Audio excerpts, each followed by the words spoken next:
아멘.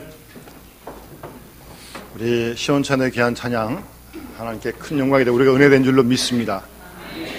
이 찬양에 압도를 당해서 제가 나오지 못할 뻔했습니다. 가사가 들리세요? 다른 건 다 모르겠지만 어쨌든 분명한 건 내 너를 지키리라고 말씀하시는 것 같아요. 우리가 어떤 행편에 있든지 눈물의 골짜기든지 절망의 순간이든지 몸이 아파 힘들어하는 순간순간 주께서 우리를 지키신 줄 확실히 믿습니다. 그 믿음을 가지고 오늘도 그리고 이번 한 주간도 올해 우리 남은 모든 시간들도 주와 함께 승리하는 영남의 될 수 있기를 주의 이름으로 축원합니다. 아시는 대로 지난 수요일 13일부터 우리 교회력의 사순절 절기가 시작되었습니다. 지난 주간 나눠드린 이 묵상 자료를 가지고 매일매일 묵상하신 줄로 그렇게 믿습니다. 오늘도 또 하나 드렸습니다. 하루에 한 말씀 묵상하시고 또 내용 읽어보시고 기도하시고 그러시면 이 사순절을 그렇게 보내시면 우리에게 하나님께서 큰 신앙의 진보를 허락하실 줄로 믿습니다. 사순절은 주님의 고난을 묵상하면서 경건하게 절제하며 지내는 그런 40일, 주일을 포함하면 46일입니다. 항상 사순절은 수요일에 시작되는데 그래서 수요일을 제의 수요일, 제라고 하는 것은 참회를 상징합니다. 구약시대에 보게 되면 애통하고 회개할 때 이 제를 뒤집어 쓰고 그렇게 기도를 했거든요. 제의 수요일이라고 그렇게 부르기도 하고 제는 참회를 의미하기 때문에 참회 수요일 혹 성회 수요일 그렇게 부르기도 합니다. 참회는 주님께로 돌아서는 것입니다. 세상으로 향하고 자신을 향하던 발걸음을 180도로 완전히 돌려서 주님께로 나아가도록 하는 그런 과정이 참회 과정입니다. 교회 역사를 보면 사순절 기간 동안 교회는 특별히 경건훈련과 제자훈련에 힘써 왔습니다. 그래서 새신자를 양육하고 부활절 세례를 앞두고 세례자를 교육시키는 그런 기간이었습니다. 특별히 사순절 기간에는 세상에서 복받고 물질을 소유하기에 욕심을 부리지 않고 오히려 자신이 가지고 있는 것 이웃을 위해 내놓고 베푸는 삶을 실천해 왔습니다. 신앙의 훈련, 경건의 훈련이라고 하는 것은 항상 구제하는 일과 맥을 같이 해왔다는 것을 잊지 말아야 합니다. 저도 10여 년 전에 다른 교회에서 부목사로 교회를 섬길 때 사순절을 시작할 수요일 날 교인들이 다 함께 헌금을 했습니다. 그래가지고 그 참회 수요일 날 드린 헌금은 구제 헌금으로 다 썼던 그런 일도 있습니다. 그것이 교회의 오랜 전통입니다. 저희들도 한번 기회가 되면 그럴 마음이 있습니다. 오늘 한국교회의 위기는 세상적인 복을 받기 위하여 구름대처럼 몰려드는 군중은 있어도 십자가를 지신 주님을 따라가는 제자를 찾아보기 어려운 것이 한국교회의 위기인 것입니다. 그러므로 우리는 사순절을 통하여 자신을 부인하고 십자가를 지고 주님의 뒤를 따르는 제자의 삶을 살도록 훈련해야 할 것이고 일상생활 속에서 근검절약하고 절제하는 그런 생활을 실천할 수 있어야 합니다. 오늘 시편 128편 말씀 1절을 보시면 한번 따라합시다. 여호와를 경외하며 그의 길을 걷는 자마다 복이 있도다. 아멘. 여호와를 경외하며 그의 길을 걷는 자마다 복이 있다라고 그렇게 말씀하십니다. 사실 오늘 저는 다른 본문을 좀 준비하고 말씀을 준비하다가 금요일 날 새벽에 우리 묵상 자료집의 내용이 오늘 본문의 내용이거든요. 이 말씀을 같이 묵상하고 기도하는 중에 여호와를 경외하고 그 길을 걷는 자마다 복이 있다는 이 말씀에 강한 감동을 받았습니다. 그래서 제가 기억했던 말씀을 좀 늦추고 오늘 이 본문을 하나님 말씀으로 택하게 되었습니다. 결론부터 말씀드리면 저와 우리 모든 영남의 가족들이, 그리고 우리 믿음의 식구들의 가정이, 그리고 우리 이 영남 교회가 하나님을 경외하는 그런 식구들이 다 되었으면 하는 마음이 간절합니다. 물론 지금 여호와를 경외하시죠. 그러나 지금의 모습에 만족하지 않고 더욱더 힘써 지금보다 훨씬 더 한 단계 더 높은 수준으로 정말 우리 온 교회가 여호와를 경외하는 그런 교회와 가정과 우리 모든 교우들이 되었으면 하는 마음이 간절하고, 그렇게 되기를 금요일도 기도했고 계속 전 기도할 것입니다. 여러분, 여호와를 경외한다고 하는 것은 주권자이신 하나님의 권위와 하나님의 거룩함에 대하여 피조물인 우리 인간이 하나님을 공경하는 마음에서 갖게 되는 두려움을 뜻하는 것입니다. 어떤 공포와 같은 두려움이 아니고요, 하나님을 너무나 높여드리고자 하는 마음이, 공경하는 마음이 간절한데 그런 마음속에 닿는 두려움을 얘기하는 것입니다. 그것이 여호와를 경외하는 마음입니다. 출애굽기 20장 20절에 보면 모세가 백성에게 말하기를 두려워하지 말아라. 하나님이 임하심은 너희를 시험하고 너희로 경외하여 범죄하지 않게 하려 함이라 라고 말씀하고 있습니다. 단순한 두려움이 아니라 하나님이 임하심은 우리로 하여금 하나님을 경외하고 하나님을 높이고 범죄하지 않게 하려 하심이라, 그렇게 말씀하고 있습니다. 우리가 하나님을 높이고 하나님을 경외하는데 죄를 질 수 있습니까? 그러니까 죄를 진다는 말은 다른 말로 바꾸면 하나님을 경외하지 않는 거죠. 쉽게 말씀드리면. 그러니까 죄를 함부로 짓는 거죠. 어떻게 하나님을 높이고 경외하는데 함부로 죄를 지을 수 있습니까? 죄를 진다는 것은 하나님을 경외하는 게 아닙니다. 본인은 그렇게 생각할지 모르겠지만 착각입니다. 죄인된 우리 인간이 하나님의 거룩하심을 직면했을 때 갖게 되는 자연스러운 마음이 하나님을 경외하는 마음이에요. 출애굽기 19장 십계명을 받을 때 셋째 날 아침에 우레와 번개와 빽빽한 구름이 산 위에 있고 나팔 소리가 매우 크게 들리니 진중에는 모든 백성이 다 떨려라 그랬습니다. 이렇게 떠는 마음이 여호와를 경외하는 마음이에요. 하나님의 그 높으신, 하나님의 그 거룩하심 앞에서 우리가 지금도 그런 마음으로 예배를 드리고 있는 줄 믿습니다. 우리끼리 모인 게 아니잖아요. 지금요, 이 자리에 하나님이, 거룩하신 하나님이 임재하신 줄 믿습니다.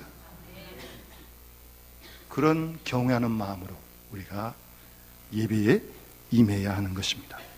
그리고 이렇게 하나님을 경외하는 마음은 하나님 말씀을 들을 때 생긴다고 모세는 신명기 4장 10절에 분명하게 말씀하십니다. 내가 호렙산에서 내 하나님 여호와 앞에 섰던 날에 여호와께서 내게 이르기를 나에게 백성을 모으라. 내가 그들에게 내 말을 들려주어 그들이 세상에 산 날 동안 나를 경외함을 배우게 하며 그 자녀에게 가르치게 하리라 라고 말씀하고 있습니다. 하나님 말씀을 자꾸 들을 때 우리가 하나님을 경외하게 되는 것입니다. 말을 바꾸면 하나님 말씀을 듣지 않으면 자기 마음대로 하는 거죠. 그다음부터. 그렇습니까? 하나님 말씀을 안 들으니까 자기 마음대로 하는 거예요. 그래서 자꾸 하나님 말씀을 읽어야 하고 하나님 말씀을 들어야 하고 하나님 말씀을 계속 묵상을 해야 합니다. 하나님 말씀이 들려져야 여호와를 경외할 수 있고 자녀들에게 그걸 가르칠 수 있다는 말씀입니다. 그리고 성경은 잘 아시다시피 여호와를 경외하는 것이 지식과 지혜의 근본이라고 말씀하십니다. 잘 아신 말씀이죠? 여호와를 경외하는 것이, 여호와를 높이고 하나님을 공경하는 것이 지혜의 근본이에요. 모든 지식의 근본이에요. 아는 게 많겠지만 그 아는 모든 지식의 근본은 여호와를 경외하는 것이 지식의 근본이고 지혜의 근본이에요. 하나님을 경외하면 경외할수록 우리가 지혜롭게 되고요. 뿐만 아니라 성경은요, 중요한 말씀을 하시는데 따라합시다. 여호와를 경외하는 것이 생명의 셈이니라. 아멘. 중요한 말씀입니다.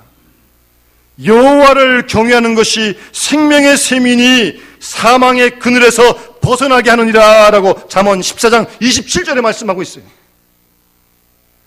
여호와를 경외할 때 나도 살고 우리 가정도 살고 우리 교회도 살고 우리 교회가 하나님을 경외할 때 이 나라 민족도 살 줄로 믿습니다. 여호와를 경외하는 것이 생명의 셈이에요. 생명의 셈이에요. 하나님을 자꾸 경외하고 하나님을 자꾸 높이고 하나님 말씀을 자꾸 들으면서 그 말씀을 순종할 때 하나님의 생명이 우리 가운데 교회 가운데 넘칠 줄 믿습니다. 여호와를 경외하는 것이 생명의 셈이에요. 생명의 셈이에요. 그래서 여호와를 경외하는 것이 사람의 보배가 된다고 이사야 선지자 33장 6절에서 말씀하고 있습니다. 여호와를 경외하는 것이 보배예요. 보배. 금은 보화가 보배가 아니에요. 세상의 물질이나 명예가 권력이 보배가 아니에요. 여호와를 경외하는 것이 내 보배니라라고 분명하게 말씀하십니다.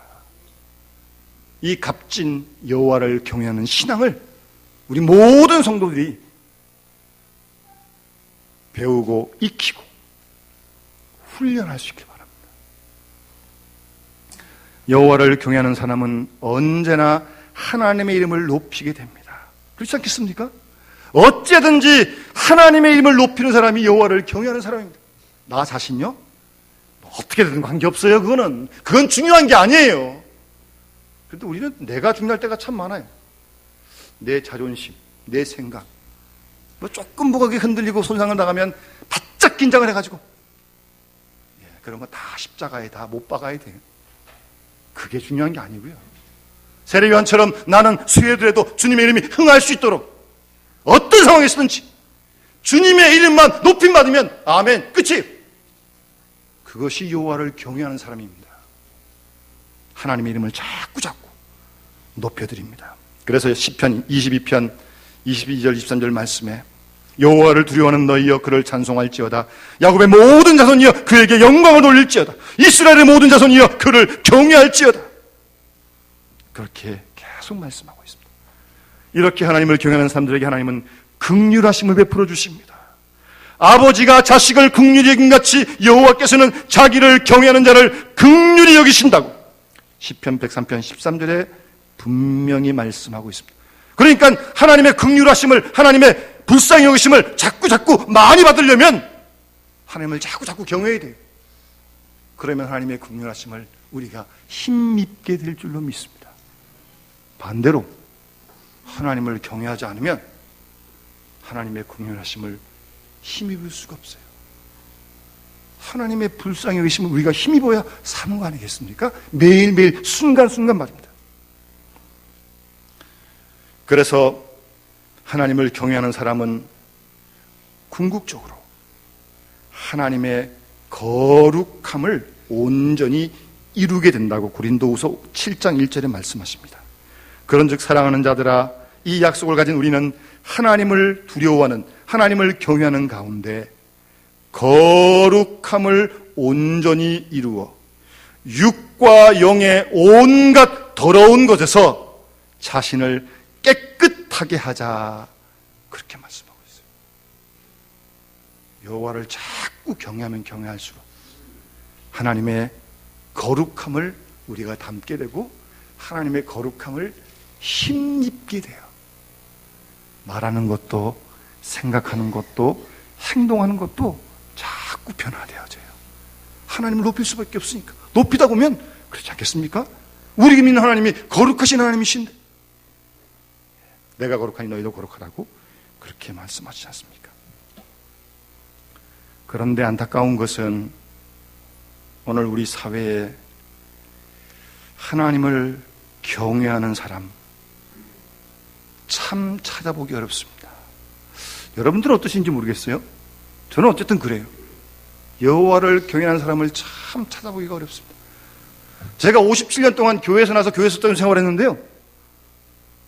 어렸을 땐 그래도 교회 생활하면서 가만 보면 참 저분이 누군지 잘 몰랐지만 참 겉모습만 봬도 아주 참 경건하고 경외하는 그런 어르신들을 참 많이 만났는데 요즘은 그런 분들을 만나기가 참 쉽지가 않습니다. 물론 계시긴 계신데 쉽지가 않아요. 여러분 어떠세요? 여호와를 경외하는 사람 많이 만나보셨어요? 쉽지가 않아요. 오늘 우리 사회에 경제적인 여러 가지 어려움도 있고요.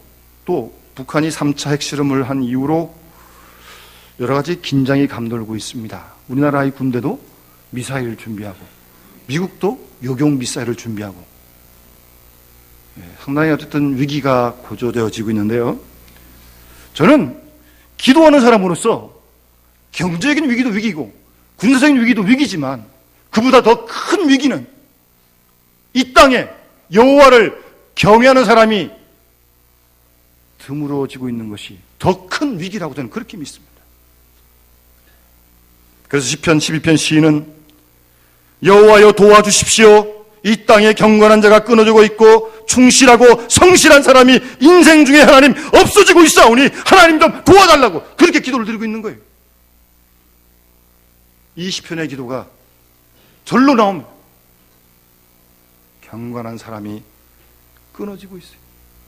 성실한 사람이 충실한 사람이 없어지고 있어요. 그러니 사회가 물끌듯 끄는 거죠. 하나님은 오늘도 이 땅에 여호와를 경외하는 사람을 간절히 찾고 계십니다. 우리가 그런 사람 되기를 하나님이 원하시는 줄 믿습니다. 하나님을 경외하는 사람은 성경을 가만 보면 창세기에 우리 잘 아는 요셉, 하나님을 정말 경외하는 사람입니다. 보디발 아내가 아주 집요하게 유혹을 해요. 아주.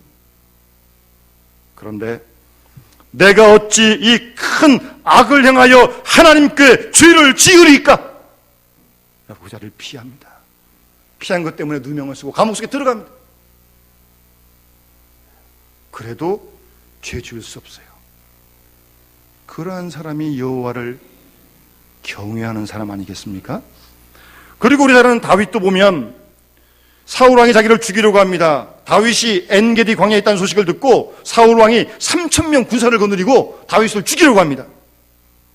그래서 볼 일이 있어가지고 굴에 들어갔는데 그 굴 속에 다윗과 다윗의 무리가 있었거든요. 이 절호의 찬스 아닙니까? 굴 속에서 먼저 들어가 있었는데 막 부하들이 막 죽이자 그럽니다. 다윗이 이 사울의 겉옷자락을 조금 뺐어요. 다윗이 일어나서 사울의 겉옷자락을 베었는데 그리한 후에 사울의 옷자락 뱀으로 말미암아 다윗의 마음이 찔려서 자기 사람들에게 이르되 내가 손을 들어 여호와의 기름 부음 받은 내 주를 치는 것은 여호와께서 금하신 것이다. 죽인 것도 아니에요. 그냥 겉옷자락 조금만 뱄어요. 그것 때문에 마음에 찔려요. 마음에. 그런 다윗이 여호와를 경외하는 사람입니다. 대표적으로 잘 아는 신약성경에 나오는 여러분 잘 아시는 고넬료. 이방 사람입니다. 군인입니다. 그런데 사도행전 10장을 보면 온 지방과 더불어 하나님을 경외하고 거기 보면 백성을 많이 구제하고 기도하더니 그랬어요. 기도만 한 게 아니라 백성을 많이 구제하는 사람이었어요. 이 로마 백부장, 죄송합니다. 이 고넬료가 말입니다. 그러니까 하나님을 경외하는 사람은 기도만 많이 하는 사람이 아니에요.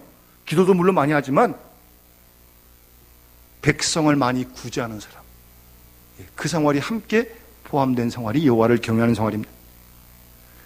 그 기도와 구제가 하나님 앞에 상달되었다라고 말씀하지 않습니까? 그래서 어쨌든 그 베드로를 초청하러 가잖아요. 그때도 보면 고넬료가 하인 두 사람과 부하 가운데 경건한 사람 하나를 불러가지고 베드로를 모시러 갑니다. 그러니까 고넬료가 로마 군인인데 자기도 하나님을 경외하고 자기 부하를 전도했겠죠. 그러니까 부하 중에 경건한 사람과 하인 둘을 보내서 베드로를 모셔오게 돼요. 그 베드로가 이제 그런 초청을 받고 이제 오잖아요. 베드로가 집에 들어오니까 고넬료가 베드로 발 앞에 엎드려서 절을 합니다. 물론 그때 이제 베드로가 이제 이렇게 세우는데요. 나도 사람이다 그러면서. 저도 한 20년 전에 안양에서 부목사로 교회를 섬길 때 우리 전사님의 사모님이 너무 갑작스럽게 은혜를 좀 받으셨어요. 그래가지고 막 주체할 수가 없이 그 이제 신방을 갔어요. 제가 신방을 딱 가니까 그 사모님이 저를 맞으면서 진짜 절을 하시는 거예요, 저한테. 이렇게 제가 문에 들어가니까 나와서 이렇게 절을 하시는 거예요. 저도 그래서 베드로처럼 나도 안 된다고 일어나라고 제가 이제 이렇게 세워놓고 이제 이렇게 세워가지고 다시 이제 앉혀가지고 이제 같이 예배를 드리는데요. 베드로 보고 절을 하겠습니까? 베드로를 하나님이 보내신 줄 믿으니까 그 앞에 절을 하는 거예요. 하나님께 절을 하는 거예요. 하나님께 절하는 마음으로 베드로를 맞이하는 겁니다. 온 집안 식구를 다 불러놓고 말씀을 기다려요. 이제 우리는 주께서 당신에게 명하신 모든 것을 듣고자 하여 다 하나님 앞에 있습니다. 그래요. 아주 정말 멋있는 사람입니다. 이러한 신앙적인 매력이 있어야 돼요.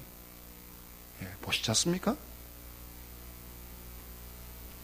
제가 이 말씀을 준비하는데 여러분 아마 우리 어르신들은 아실 거예요. 우리 교회 장 떠나신 지 한 20년 되신 것 같은데 박옥순 권사님이 계셨습니다. 우리 김장로님, 김무순 장로님이시죠?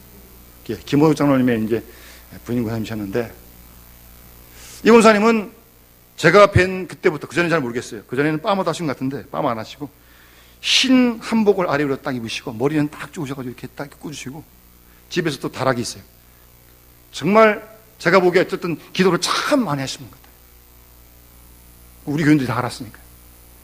집에서만 기도방이 아니라 딴 데 모여가지고 또 같이 모시 기도하고. 그런데 나중에 제가 그 아드님 집사님들 친방 가서 만나서 들은 얘기인데 기도만 열심히 하신 게 아니에요. 저는 못 봤지만 참 구제를 많이 하셨어요. 그 권사님의 사랑의 손길을 입은 사람들이 참 많아요. 정말 오른손인가 왼손인지 모르게 쌀도 팔아주고 뭐 같은 없는 거 집에 있는 거 좀 또 같이 나누고 그뿐인 줄 아세요? 20년 전이면 교통도 불편한데 이게 보따리 같은 데다 하나 이렇게 메고서 전도지를 가득 채워가지고 그 당시 수원 오산이면 얼마나 먼 거리입니까? 전도지 돌리고 갔습니다. 배낭 메고 가셔가지고 전도지 계속 돌리시고 밤늦게 들어오시고 사람 잘 모르죠? 정말 하나님을 경외하는 군사님이셨어요. 여러분 우리는 오늘날 그렇게 하나님 안 섬겨도 되는 거예요? 그 군사님만 그렇게 하면 되시는 거예요? 아니잖아요. 아름다운 신앙의 전통들을 자꾸 이어 발전을 시켜가야죠. 그렇게 하나님을 경외할 때 오늘 시편 28편, 128편에도 하나님이 엄청난 축복을 약속하시는데 손이 수고한 대로 먹고 복되고 형통하고요. 가정도 축복해 주시고 교회를 통해 복을 받게 하시고 자식의 축복을 주시고 그리고 평강의 복을 주시겠다고 말씀하십니다. 하나님을 경외하면요, 하나님 높이면요, 하나님께서 우리 마음 가운데 세상이 주지 못하고 세상이 빼앗지 못하는 마음의 평강을 주십니다. 사는데 마음이 좀 평안해야 될 거 아니겠습니까? 돈 주고 산다면 돈 제일 많은 사람이 제일 마음 평안하게? 그렇지 않습니다. 하나님이 주시는 거예요. 그래서 여호와를 경외하는 게 생명의 셈이라니까요. 저는 제가 아는 어떤 교회 한평생 관리 집사님으로, 전에는 사찰 집사님 그랬죠. 한 20년 이상 섬긴 걸로 제가 기억합니다. 그런데 이 집사님이 참 기쁘게 교회를 섬기셨어요. 교회 일이 또 많잖아요, 사실은요. 작지 않은 교회인데. 기쁨으로 한 예배 준비하시고, 끝나면 정리하시고. 그런데 이제 은퇴하셨는데, 관리 집사님 자녀를 하나님이 축복하신 걸 제가 보았는데요. 어렵게 공부했습니다. 책도 빌려가지고 공부하고 그랬어요. 그런데 하나님께서 그 자녀들을 축복하시는데요. 한 아드님은 서울에 있는 모대학의 교수가 됐고요. 또 한 분도 사회에서 직장생활을 참 잘하고 있어요. 아버지가 그렇게 평생 교회를 관리하며 섬기시니까 하나님께서 자녀를 축복하시는 거예요. 여러분, 부모님들 하나님 경외하지 않으시겠어요? 경외하는 여러분도 복을 받으시고, 자녀에게 이런 축복을 주겠다고 약속하시는데 100번 만번 여호와를 경외해야죠.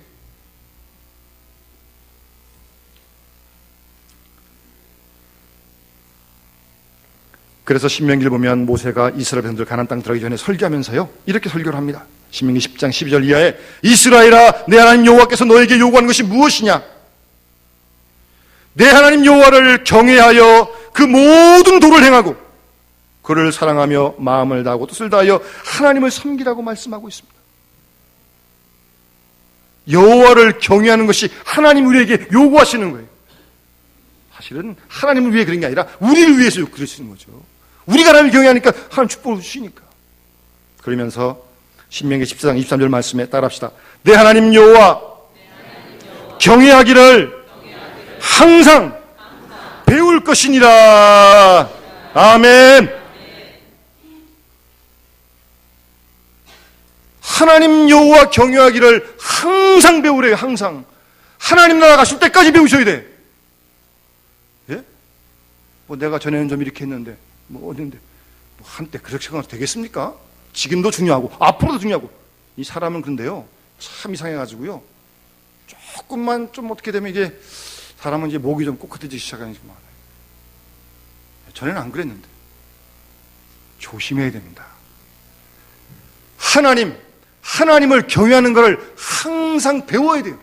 죽을 때까지 배워야죠. 죽을 때까지. 그리고 자녀들에게 가르쳐야 됩니다. 이거 몰라요, 자녀들이. 요새 젊은 사람들 모릅니다.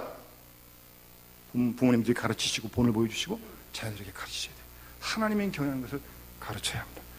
저는 이 말씀 준비하다가 우리 교우들이 지금 아프신 분들이, 투명하신 분들이 참 많으신데, 그 말라기 4장 2절을 보니까 하나님을 경외하는 사람들에게 공의로운 해가 떠올라서 치료하는 광선을 비추어 주어서 그들이 외양간에서 나온 송아지처럼 뛰게 될 것이라고 그렇게 말씀하세요. 투병상하신 분들 이 말씀 의지하시고 더욱더 하나님을 높이시고 경외하시는 가운데 정말 치료하는 광선을 쪼이셨어요. 외양간에서 뛰어나온 송아지처럼 뛰어질 수 있는 그런 치유 역사가 일어나는 축복도 함께 할 수 있기를 간절히 소원합니다.